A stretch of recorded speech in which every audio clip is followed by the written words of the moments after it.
Welcome, everyone, to the podcast edition of Wharton Moneyball here on the Wharton Podcast Network. This is Eric Bradlow, Professor of Marketing, Statistics, and Data Science here at the Wharton School. I'm joined every week by some combination of my co-hosts, Cade Massey, Adi Wyner, who should be joining me for a part of this show, and Shane Jensen.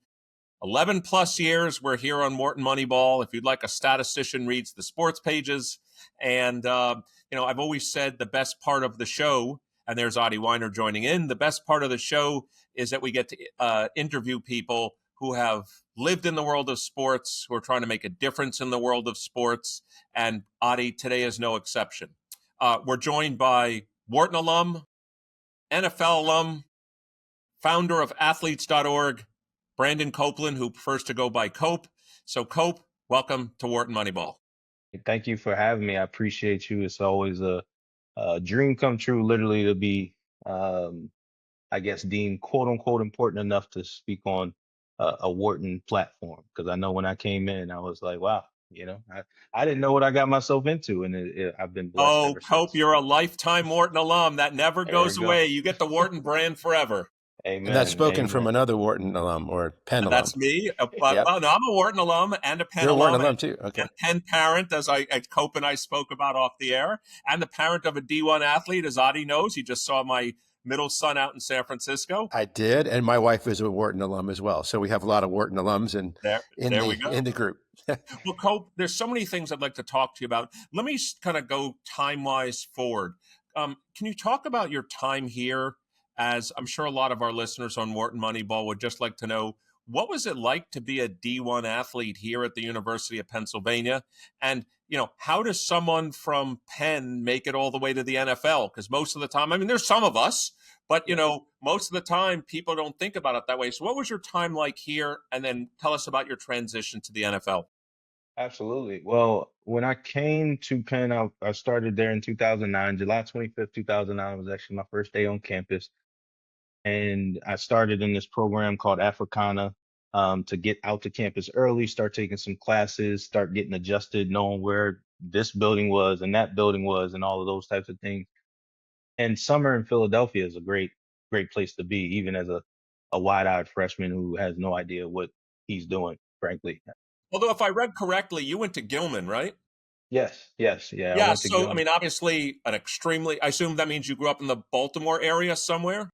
Yeah. So I grew up in Owings Mills, moved out to Sykesville, which is further away from Baltimore. And then my mom saw the opportunity we had to go to a school like Gilman, and we ended up commuting every day back into Baltimore. But my mother and grandparents, they were, and father, were always about academics. And literally, if I tell young athletes this all the time, if I did not have A's and B's, I was not able to play, right? And it wasn't something. I enjoy school. I enjoy learning. I enjoy growing my brain, but it also, I always say my mama don't play that. So I got to give her an incredible amount of praise for sticking to that and prioritizing that over everything.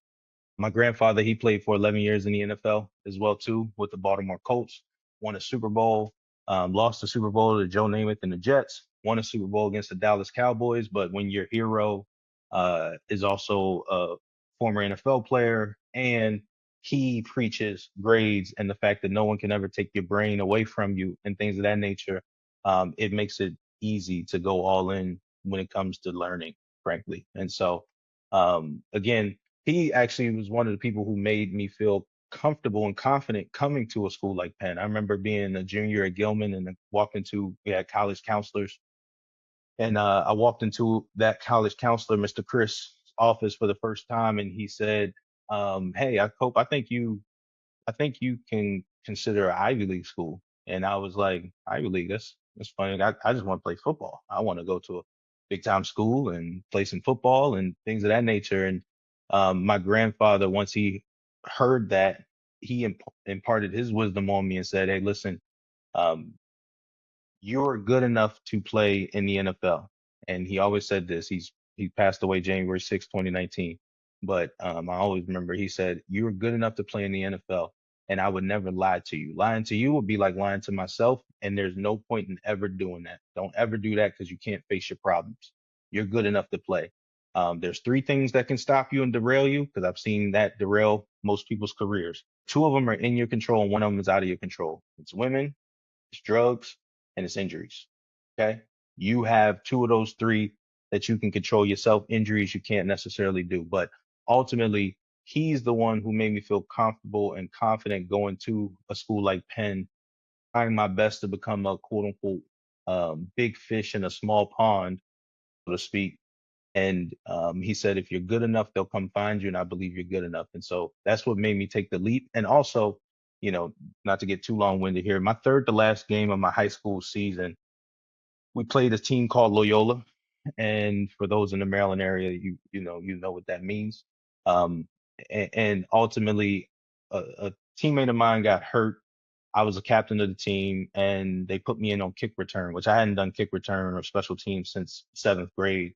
And that was my first time doing it. And the next time I ever did it was actually in the NFL to fight for a job, oddly enough. But I was in the kick return. I was on the wedge. Coach asked me to do it at halftime. I'm like, of course, I'm the captain. Let's do this. And one of my own teammates falls on the back of my leg and my ankle, and it pops. And I'm limping around for the rest of the season. It was the third to last game of the season. And ultimately, that's when I realized that everyone was right with that notion of you're one play away from having your entire career ripped away from you. So that also cemented the mindset of like, let's go. I have an opportunity to go to the Wharton School of Business. I have an opportunity to go to Penn. Let's go do it. And if I'm good enough, they'll come find me. And they did find you. Yeah, they did, fortunately. How did that process work for you coming out of Penn? Yeah, so what a process. Um, I'd never had a major injury while in college, and while training for the pro day, again, you will tell I can remember things pretty vividly, but January 21st, 2013, I'm squatting and I'm preparing for my pro day 6 weeks before it. I'm squatting and I'm doing 5 sets of two of I had 545 pounds on the bar or 445 pounds on the bar, and I'm trying to get big and strong, all that type of stuff. And literally on my last rep, last set, I come up and my knee just pops. And I'm at the Penn weight room. We have mirrors, and my punter was spotting me. His name is Scott Lapano, also my classmate. He ended up trying out with the Tampa Bay Buccaneers, but literally my knee pops and it starts to cave in, and everything just slows up. And I'm just like, wow, well, that's the end of this story. And I'm thinking this whole weight is going to come down on me. And then I look up and I see the punter spot me. Out of everybody that could have been spotting me, I'm like, I got the skinniest guy. Fortunately, I was able to get it up, but I literally had to have surgery. I tore my meniscus. That was what that pop was. I had to have my first knee surgery on February 1st, 2013. It was actually the same day of our football banquet. So I was a solo captain that year. I had to get up and do a speech. So that morning I get surgery. Dr. Brian Sennett of the University of Pennsylvania sports medicine department operates on my knee. And then later that evening, we have the banquet. I do a speech. And I just remember when my crutches getting up there, I literally had 6 weeks to get prepared to have the best interview of my life. And the fastest I've ever ran, benched the most I've ever benched. And, technically a meniscus tear is a 6 week long rehab process. I mean, you see JJ McCarthy, who's, a different caliber of athlete than I was, but he tore his meniscus before the season started and he sat out the whole NFL season. I had to get ready to run a fast 40 6 weeks later on March 18th. Took 3 weeks of just doing upper body stuff and rehabbing and trying to do upper body CrossFit to stay in shape. Took 3 weeks to try to run again and learn how to run again with less cushion in between my knees and joints and stuff like that. And fortunately, I went out there. We went to Villanova to do the pro day and went out there and I had a good interview. I won't say it was the best of my life. It was still nervous. A lot of the things I was doing for the first time, full speed since the injury. And fortunately, scouts that came out there thought that I did well enough to warrant seeing more tape and more film. So from that pro day on March 18th, then you go on a circuit of just doing workouts for different teams. I worked out with the Eagles. I worked out with the Ravens. And frankly, what you're just trying to do, just for, the God's honest truth for those on the outside looking in, you before you go into that process, you kind of understand where you're projected to go. And so if you're a first round draft pick projection, your job is don't mess this thing up, right? Right. Don't run slow, don't throw the ball all over the place and ruin your chances. You're undrafted projection like me, your job is to, hey, how can I create some buzz and demand about myself that makes people feel like, again, the draft is all marketing. I want the Ravens to feel like the Browns may pick me one pick earlier, and then the Bengals to feel like, well, I want them too, and so let's pick them in this round. And so that was what we were trying to do. And fortunately, before that draft, we had a lot of teams calling us, the Packers, the Colts, the Chiefs, the Ravens, and saying that they were interested, but ultimately on that day, no one was interested enough to actually pull the trigger and draft me. I remember having a family at the house. I lived at 3928 Sansom Street. And, we had the family and friends at the house watching it and everything like that. And I remember being pissed that day, honestly. And I think that, frankly, that's my nature and character. Not that I'm a pissed off individual, but more so chip on the shoulder. It's what fueled me to 10 years in the NFL, because um, although I was projected to be undrafted and dealt with some adversity, I felt in my heart that I, even with a bum knee at the time, outperformed some folks at the combine that they were drafting in the first, second, and third round. And so now that put me in a place where the chip was on my shoulder of like, I am going to prove you wrong. I am going to prove you wrong. So Adi, go ahead, and then I want to move on to his NFL days. So I have some questions about analytics and his role. Yeah. So one of the things that, and from the analytics perspective, we have a very hard time across sports when trying to judge athletic performance when there's very strong levels of leagues. So in soccer, you have 42 different leagues. Very hard to figure out, who you can get. I would imagine there's sort of similar when you're trying to deal with sort of a player who's played at Penn. You didn't really get to see you at the top level of performance. So how does an NFL approach a player coming from the Ivy Leagues? What are they doing to decide that they can play in the NFL? Is there measurements? Or is there? I mean, this is a fascinating kind of analytic question. They can do combine-like stuff, but that seems to be rather incomplete. How do you judge such a thing? Yeah, I think it's the toughest thing for those folks in those scouting departments, because as my D-line coach told me before preparing for that, he said, listen, if you're an athlete at Bama, at the time Bama was killing it, right? If you're an athlete at Bama, and there's certain boxes you need to check to get into the NFL. All right, you need to have good film. You need to have good testing at the combine, run a good 40, jump a good height. And you also need to be a good person off the field, right? Like, we need to know that you're going to be available to play. Those are the three boxes. If you go to Bama, you may have good film and you may have a bad 40. And the NFL is more likely to say, okay, he doesn't have to check that box, right? Or, some combination of the three. Ivy League athlete, you better check every single box, right? Like, there's no room for error. And so from their perspective, I talked to some of the scouts. I never really got super detailed in the analytics, although I did get to see what I would like to try to do as many times as possible, see the other team's scouting report of me, which not isn't really analytical of like what he does on third down and this stat and this. It's more so what you say about me as an athlete and a player. But what they always said was, it was so tough to judge you because you only played against, I think, two tackles that made it in the NFL, two or three tackles that made it in the NFL. And JC Treader was one. Ben Ijilana, who's a second round draft pick from Villanova, was another. And Greg Van Roten, who he hadn't panned out until later on, but he's now 12 or 13 years in the NFL, with, I think, the Giants now. But anyway, that was always the toughest thing. And I think that from an analytical perspective, what analytics can fail to see at times is the heart and the mind of an athlete. And for me, that was one thing where I knew I was always going to beat people out.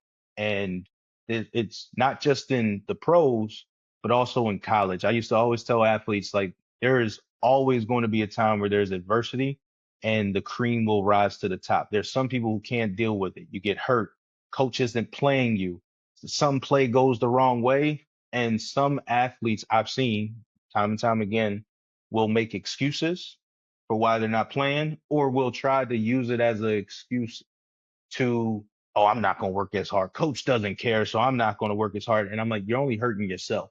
And I always told myself year after year, even in the NFL, because it happens in the NFL, there's some athletes who get there and they've never been told no. They've never been told you're not good enough. They've never had somebody like hem them up on a bull rush. Just got to stay the course, stay the course, stay the course. And I think that if analytics, and I'm not saying, you guys have your own, they have their own process that clearly works to build a multi-billion-dollar industry.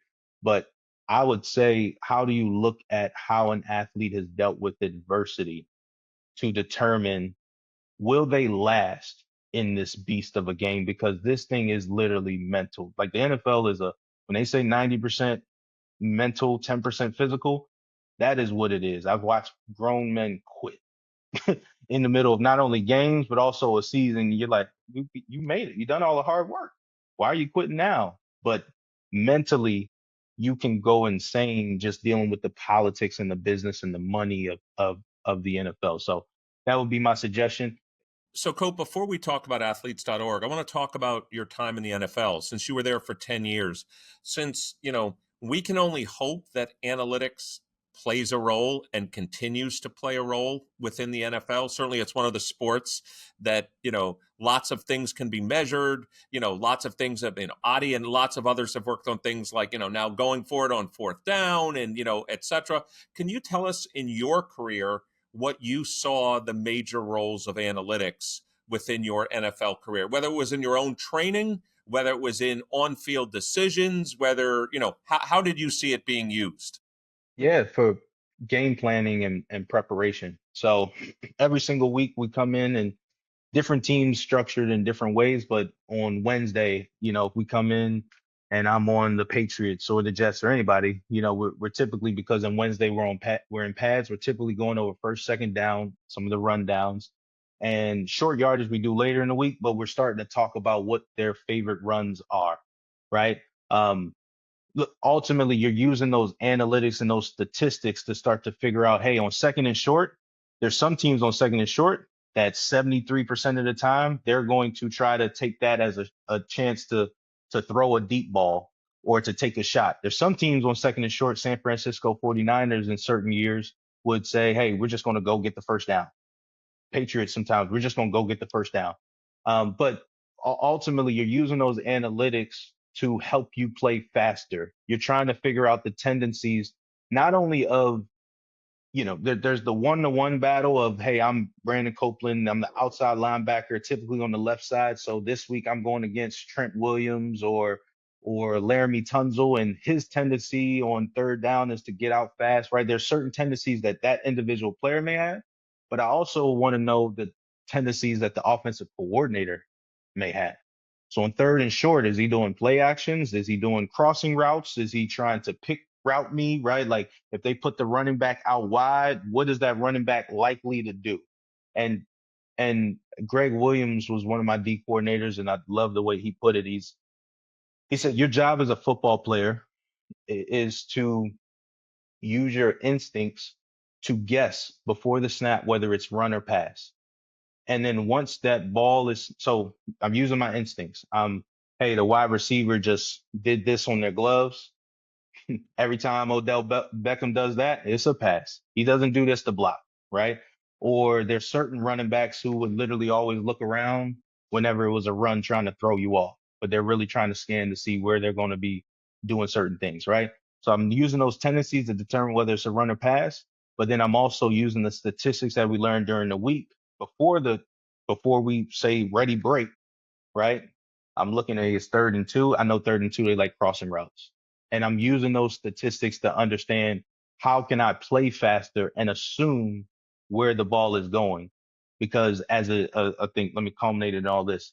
Greg Williams would say, anyone can learn the statistics, pay you as a football player to be an athlete and react. But before the snap, you shouldn't be playing both run and pass. You should be playing one. So you think it's a run, go play run, and then be an NFL player, elite athlete, and react to pass if you're wrong. And that's what will make you special as a player. That's really an interesting philosophy, and obviously Greg Williams has earned his right to have that opinion. So tell us about your NFL career ends. Tell us about athletes.org. First, tell our listeners here on Wharton Moneyball, what is athletes.org? How did you make the transition from the NFL to a co-founder of it? Tell us about its financial literacy aspects, its player advocacy aspects. We'd just love to hear all about it in your own words.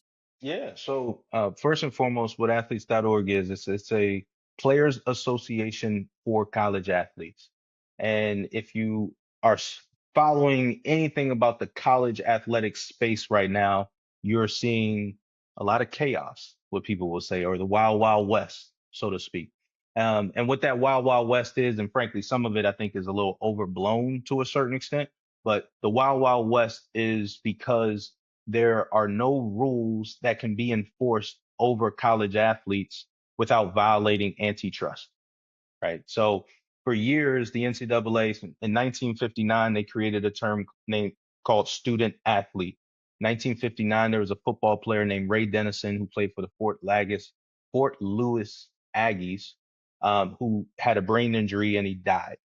And he had a wife and 3 children. His wife came to the NCAA trying to get workers' compensation to help cover for, at that time, especially the male was the breadwinner of the family, the worker of the family. And the NCAA came up with the term student athlete. Walter Byers was their leader then. And student athlete allowed for them to keep and maintain an amateur status for athletes and not a workers' compensation like they would for an employee. That term, which we all use and I use, now we at athletes.org call them college athletes simply because of what that term was born through. It's been used other times to, again, have the NCAA avoid doing what's right, in my opinion, for the people who help them generate billions of dollars. But ultimately, that term is similar to a term, in my opinion, like NIL or name, image, and likeness that has been created to now finally pay college athletes money. Name, image, likeness came about July 1st, 2021, but it really came from a O'Bannon versus NCAA case back in 2015, 2016 is when it was decided. I think he started suit in 2012. To be clear, do you separate out, Eric Bradlow, the booster, giving Cope money from the university giving Cope money? And how do you perceive, like, where the money's coming from and what role athletes.org might play in that? Yeah, so I think what I'm giving you is some context of how it's gotten here, and I'll answer that question. But I think that basically because athletes are generating money now, and right now they're generating NIL money off their name, image, and likeness, which in every other field is a marketing deal, right? The way I tell people, Patrick Mahomes, let's do Philly, all right? I'm sorry, not Pat Mahomes. Jalen Hurts, okay? Jalen Hurts, we would look at Jalen Hurts like he was crazy if he did not make money from the Eagles for throwing touchdowns to AJ Brown, right? Right now, Jalen Hurts can make money from the Eagles for performing on the field, but then he can also go make money from Beats by Dre and from Nike and from Gatorade, and that's using his name, image, and likeness to go get marketing deals. Right now, what schools have done since July 1st, 2021 is tried to say, hey, athletes are still amateurs. They're not paying for performance because they're afraid that would trigger employment status, but we're paying them for their name, image, and likeness. And so they've been, up until this point recently, they've been raising money from donors and collectives to do marketing deals with athletes, but really it's to play quarterback and to play tight end and to play outside linebacker, right? With that being said, that has also been a house of cards because one, when athletes get hurt, some schools aren't paying them. When athletes aren't performing well, some schools aren't paying them. So just to be clear, if Cope has a deal with Nike for his name, image, and likeness, the money is filtered through the University of Pennsylvania. At least it has been historically. Nike pays Penn, and Penn pays Cope. Right. That's what it's been since July 1st, 2021. Okay. Now, because of the House settlement, House v. NCAA settlement, that just was agreed upon and approved by Judge Claudia Wilkin in July, now, for the first time in history, schools can pay Cope directly. They couldn't do that up until this point, but now schools will literally, University of Maryland, University of Pennsylvania, Georgia, will be able to pay an athlete directly for their name, image, and likeness. Okay. So now the money that they used to push to collectives will now be coming through the school to an athlete up until, for some schools, $20.5 million for the year. So that's like where we are today. What is athletes.org's role in this? Right now, one, there's no protection. Actually, the easier way to say this or explain it, because it's easier in NFL terms. The NFL negotiates with the NFL Players Association, and they are partners in a multi-billion-dollar business. And because the NFLPA represents all of the NFL players and negotiates on things like what the minimum compensation should be and what the fine schedule is, and hey, if practice can only be this amount of time and our off season has to be this length and all these different rules, and we as players agree to that in a collectively bargained agreement, now you are able to give the NFL antitrust exemption, so to speak, right? Where now we're agreeing to the rules that we play within, and we're agreeing to free agency. Anything less than that without a CBA, the NFL will be getting sued like the NCAA has been, because you're limiting my earning potential by colluding to create some rules of when I can transfer, when I can't transfer, how much money I can take, a salary cap, and things of that nature. So You're limiting my this earning. is an equivalent, but for college players. Does it Exactly. cover all schools, D1 schools, all sports, or how does athletes.org work, and who is the collective? How about that? Yeah. So right now we have 4,831 college athletes, current college athletes in our organization. 700 of them, over 2,700 are P4 men's basketball, women's basketball, and football players. We're on the Wharton podcast, so let's talk business and talk money. And some people don't like this, right? But I want to be clear as I say this. I was a University of Pennsylvania football player. The issues that I have and the amount of money I earned Penn, which was probably nothing, is totally different than what an Alabama football player earns for his university and the issues that an Alabama football player has. And although we all deserve to be treated fair, I'd be lying to you all if I said that I was equally as valuable as a University of Georgia, University of Alabama football player to their university. There are different media deals, different contracts, and things like that. And what people need to understand is the NFL is the most popular sport in this country. The second most popular is college football. It is not the NBA. It is not the MLB. If you look at the ratings list, the analytics on the ratings, it's NFL, college football, period. After that, and because of that, the NCAA has been able to generate over $13 billion of revenue every single year. And that is largely driven by football. Okay. So I say all that to say, athletes.org, we right now represent all college athletes. We give them benefits like pro bono legal services. We got over 100 lawyers that literally will review contracts for college athletes for free right now. Free background checks, free mental wellness resources, doctors. Any individual can choose to be part of your collective. Absolutely. It's literally individual by individual chooses to be part of athletes.org. Absolutely. Got 100%. And right now it's 100% free. We understand that as the market evolves, there are different realities out there where it may just be football and men's basketball. Danny White, the University of Tennessee AD, has a public proposal out there that's saying that football and men's basketball should split from the universities, or become employees themselves and do a CBA by themselves, because that's where the money is, and it'll still provide enough money for the other Olympic sports and non-revenue generating sports to exist, right? athletes.org, frankly, we have to serve whomever that top tier athlete is, because they need to have a representative, a real representative in the multi-billion dollar negotiations that exist. What we like to say, if you don't have a seat at the table, you will end up on the menu.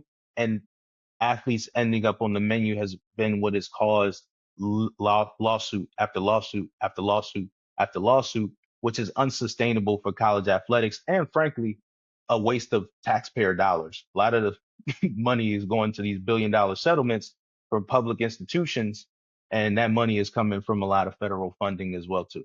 Adi, you wanted to jump in? Yeah. So one of my kind of pending questions is really a prediction. So much of the energy behind college football is because of people attached to the colleges, right? So if you think about, you mentioned a few other sports, I'll add a quick correction. One of the reasons why football is so popular is there's so few games. So on the per game basis, football just dominates. But if you actually add up the number of people who go to a Major League Baseball game, it's way more than go to a football game, just because there's 162 of them in a season. But take baseball for a moment. No one cares about the minors. It's just like whatever. I mean, it's fun for the people who go and they make money, and I don't want to totally belittle them, but imagine what's the world look like where college is essentially almost disconnected and professionalized. Are people going to care about it as much as they do now because of the connection to the athletes as students? I mean, somehow there's something that allows us to relate to the students when they're students that I wonder whether will be lost when they are fully professional. Yeah, I think you have to look at the status quo, right? And while my job isn't necessarily to try to make it so that this is an attractive product for the future to the fan, I do believe that there's a win-win-win in for all parties. And I think the status quo right now, you have athletes who are able to transfer every single year if they want to. You also have athletes who, so what loyalty and affinity do they have? You also have athletes. We just did a meeting with 24 general managers of P4 schools, some of the top 10, top 20 teams. And one of the general managers in the room stated, he just got a transfer to his university that's been in college for 3 years and has never taken an in-person class. And at their university, they're going to make you take an in-person class. So I think that, for so long, I think the NCAA and schools have used the whole, well, this is about academics and education and developing the athlete mantra as a shield, when really I don't think at certain levels it's ever really been about that. And that is not my opinion. That's like, there's a number of athletes who want to take a certain major, and the school won't let them, or the team won't let them because it conflicts with too many games or classes. There's a number of athletes who I know personally who hey, I wanted to be an engineer, or I wanted to take cybersecurity. I'd love to take sports management, but coach made me take sociology, right? Or communications, because that fit with the schedule. So what value am I actually getting from this degree if this is what you're making me do so that I can be prepared for March Madness or whatever, right? So that's one thing. Two, you take as recent as University of Florida men's basketball team. There was a video right after they won the national championship this year, and someone went around the locker room and said, "Hey, what class?" It went viral. What class do you have on Monday? What class do you have tomorrow, right? Or tomorrow when you get back to campus? And literally the answers, it's kind of disheartening. I don't know. I haven't been to class in such and such. It's online. I can't remember, right? Right. And while the comments and the fans were laughing and joking, you know, honestly, I think with a true CBA, I think you can incentivize and create rules and frameworks that incentivize high academic performance. And that's something that we talked about this weekend with the GMs in the room that actually still care about that as well too. I think that, you know, for the world out there, some folks believe that it should be 100% focused on the academics, but we have to also keep in mind that for years, again, over $13 billion generated annually. It's your AD can change their life forever. Your coach can change their life forever. it's okay for an athlete to be able to financially change their life forever early. And some people don't like that. I understand. Well, I don't understand why some people don't like that, but I can understand that it's new, it's different. But my thought process has always been, it's not my job to block your blessing.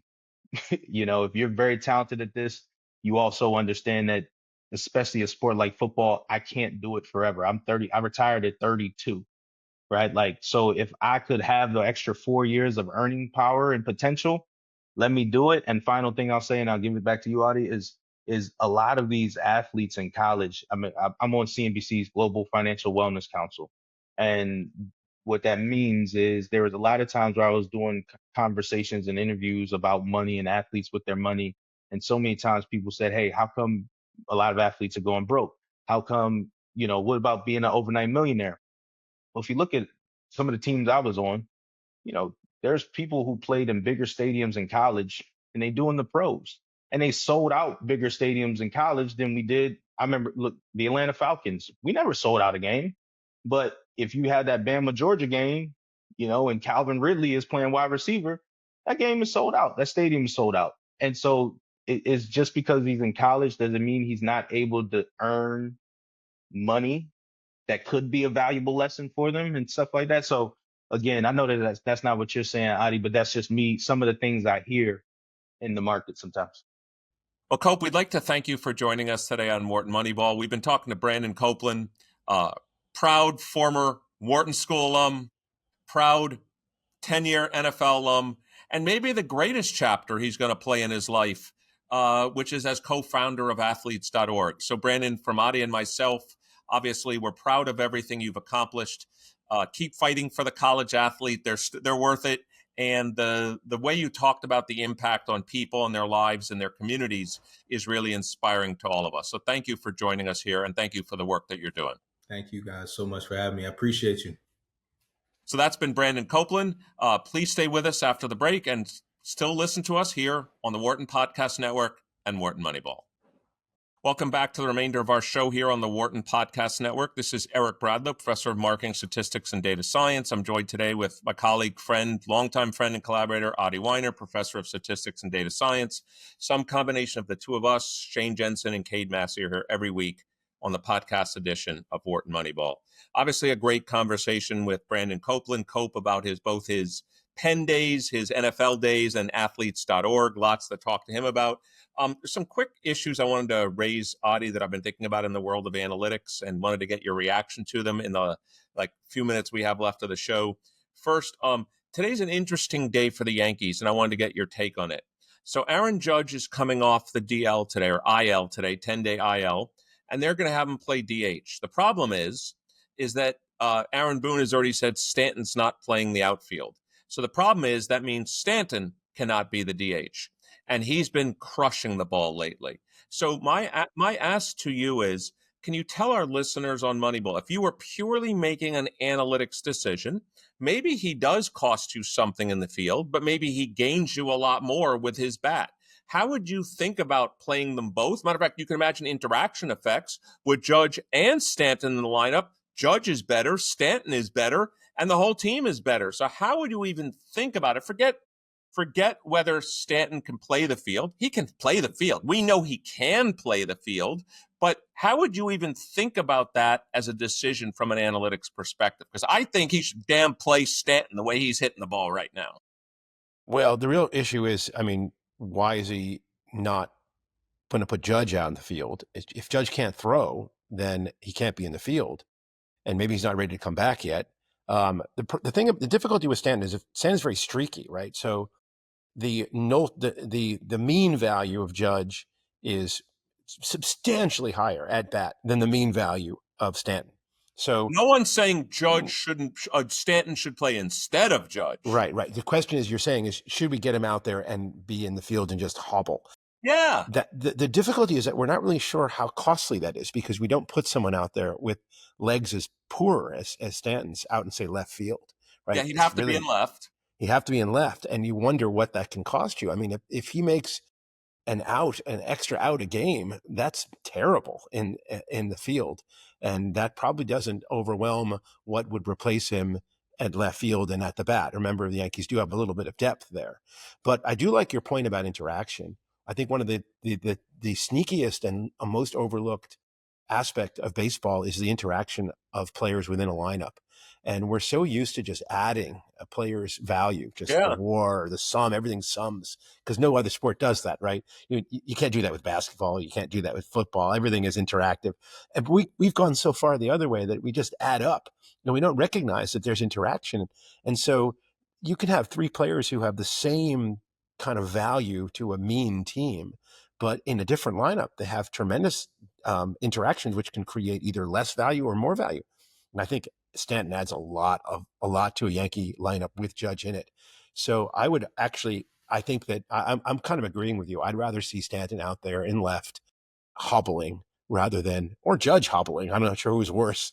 Judge will get to the ball. He may not be able to throw the guy out once he catches the ball. Right. I mean, I wonder, do you know how bad his throwing arm is? They don't really know. They just said he's going to start. Besides hitting today, he's going to play DH. They're going to have him play catch in the outfield. They actually don't know because he hasn't thrown in the last 10 days. They don't know if he can play the field. The other thing is that you do have Stanton as a pinch hitter, and you put him in every game. So it's not quite nothing.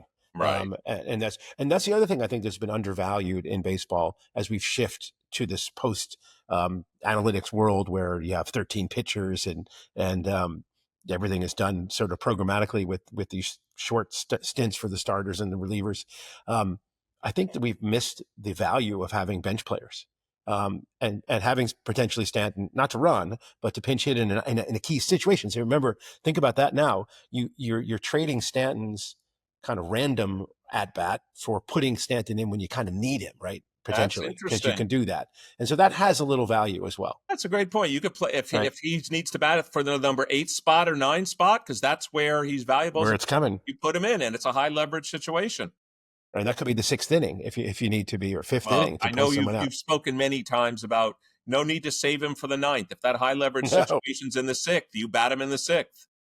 But since it is the two of us, we can talk about the Yankees' failures, and I pin it fundamentally on the relief. It's just horrible. Awful. It's just terrible. No, it's just absolutely terrible, and it's I'm not sure the Yankees. I mean, there's a good story they don't make the playoffs, even as a wild card team. I think they're third. I think the Red Sox have passed them in the East. The Red Sox have passed them now.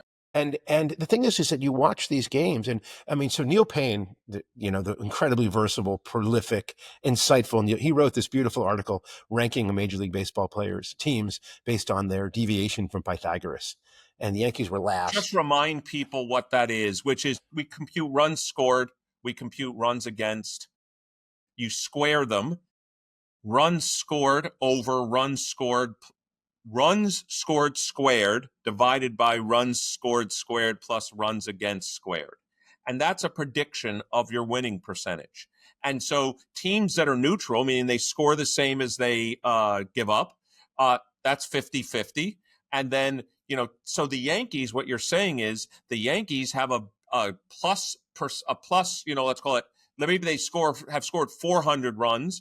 They've given up 350. Pythagorean score would say they should be winning 60% of their games, but they're winning 53%. So it's that deviation that you're talking about. And typically, a lot of that is attributed to bad closing. That's right. Or bad luck, usually say. So years ago, I remember that when I was first teaching my first Moneyball class, do you remember that season? And I think it was 2015. And by about 2/3 of the season, the Yankees had a comfortable but not tight lead, not large lead over Toronto. And the Yankees were performing exactly as predicted. Their performance on the field and winning percentage exactly matched what would be predicted by their Pythagorean. But the Blue Jays were way underperforming in terms of their winning percentage. And going forward, it was a scary thought because the Blue Jays were really clearly the better team, and they actually did win the division that year. So you're looking at the Yankees, and usually you would say when you're underperforming your Pythagorean, you can expect better in the future. Yeah, right. Regression to the mean. Yeah. But with the Yankees, I somehow feel that the fact that they're losing these close games time after time after the game is the hole in their entire organization. It's just the bullpen management. And of course, we listened to Cope for a moment. the winning drive. I don't know. I've never been one to argue that that's something that matters. Yeah, right. But watching this team lose lead after lead, Yeah, I know. you have to wonder. Yeah. All right, let me go to another baseball player. Is he a Hall of Famer? And I'm about to say who I am. Is Schwarber a Hall of Famer? I mean, this year now he's got 40 and 94 right now. 40 home runs, 94 RBIs. He is a world champion. He was he was a rookie on the Cubs team that won the title. I've got to look. I mean, maybe you could look up his stats while we're talking here. I mean, he could easily end up being a 500 home run guy, no? He's got, 315 right now. How many has he got exactly? But in the low threes. How many years does he have left? I mean, that's the real question. He's only 32. He's 32. So he's roughly the same age as Harper, Judge. He's a year younger than Judge. He has 324 home runs and 746 RBIs. So it's not great. So I would say his odds are poor, but not undoable. I mean, if he continues to perform at a high level for 3 to 5 years like this, hitting 30, 40 home runs, he'll be 500. And then if he hits 500, game in, man. If he gets 500 and 1,500 RBIs, he's in the Hall of Fame. For sure. Absolutely. I mean, that's 16 years of solid top of the league home run production. You have to average, you have to basically average 30 and 100 over a 15-year span. That's Hall of Fame. I remember Shane wrote that little research note about having the cutoff, and he'd be over that cutoff pretty easily. I think so.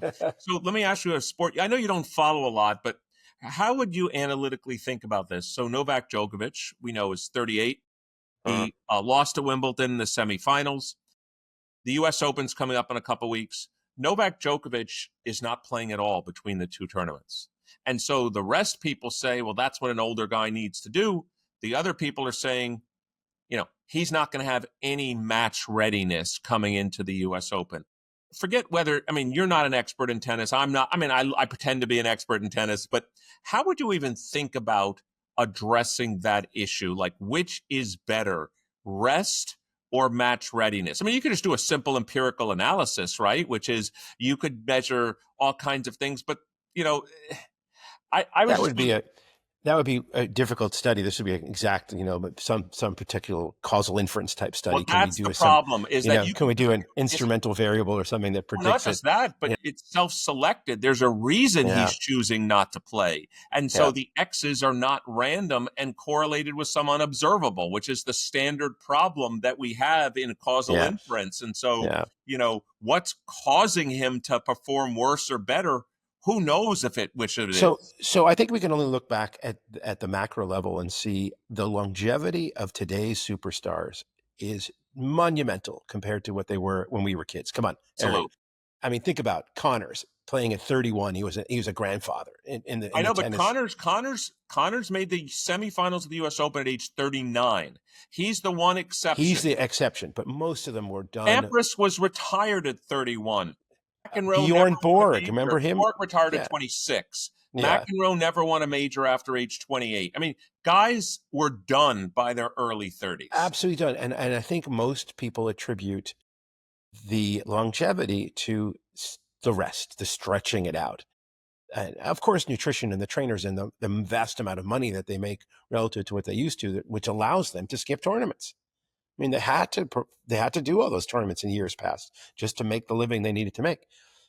So I would say that if I had to just toss a coin based on not knowledge, the rest is what he needs, and the readiness he can get by volleying with his coaches and not just that. Stuff. Maybe the first 2 or 3 matches are his readiness. He should be able to beat me and you in the first couple of rounds.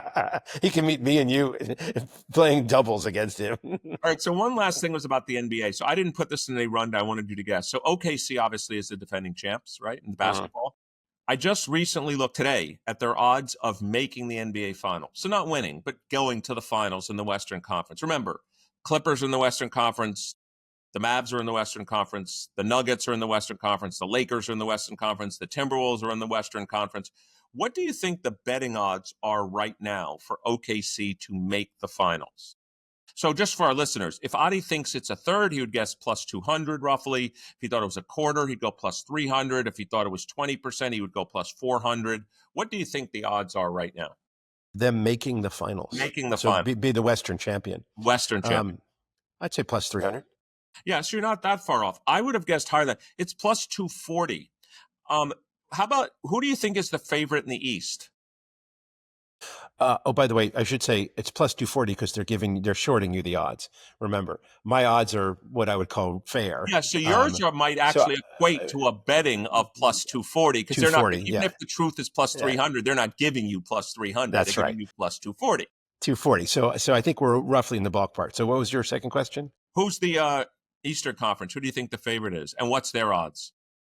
God, is it not the Celtics? Well, remember, Jason Tatum's out for the season. He's out for the season. And they traded Porzingis. Right. So it's Jaylen Brown and me and you is on the team right now. Is it Knicks? No, it couldn't be the Knicks. It's the Knicks. Oh, my God. That's plus 700. Yes, exactly. No, just to show you, the Eastern Conference is essentially a uniform distribution over the Cavs, the Knicks, the Bucks, maybe the Celtics. You know, who knows if the Sixers can get their act together. You know, they have some talent. I just think it's going to be I was just interested by that contrast. OKC in the stronger Western Conference plus 240 and the Knicks plus 700 in the weaker Eastern Conference. It seems I love looking at betting odds before the season starts. This is really pretty far away because the season just ended. We should be talking about the betting odds in football. I did see a very interesting. There was a betting odds on which team is most likely to get the first round draft pick. And do you want to guess what the team is? I mean, the first pick in the draft. So basically the team with the worst record. Yeah. I've got to believe Cleveland's up there. So I don't remember the order, but I just noticed that it was the Panthers. So I was surprised at that, given they had a great draft. They had a great draft, and they're in a weak-ish division. Yeah, I mean, the Bucks are fine. The Falcons are fine. The Saints are fine. But, they're not in the they're not playing the Steelers, the Ravens, they're not in the, I agree with, and the Steelers, I agree with that. Well, that's been another show here on the Wharton Podcast Network of Wharton Moneyball. I'd like to thank my co-host today, Adi Wyner. I'm Eric Bradlow, some combination of us. Shane Jensen and Cade Massey are here every week. I'd like to thank our producer, Marissa Renner, our associate producer and sound engineer, Dion Simpkins. Between now and next week, enjoy your sports, enjoy your statistics, and we'll see you next week here on Wharton Moneyball.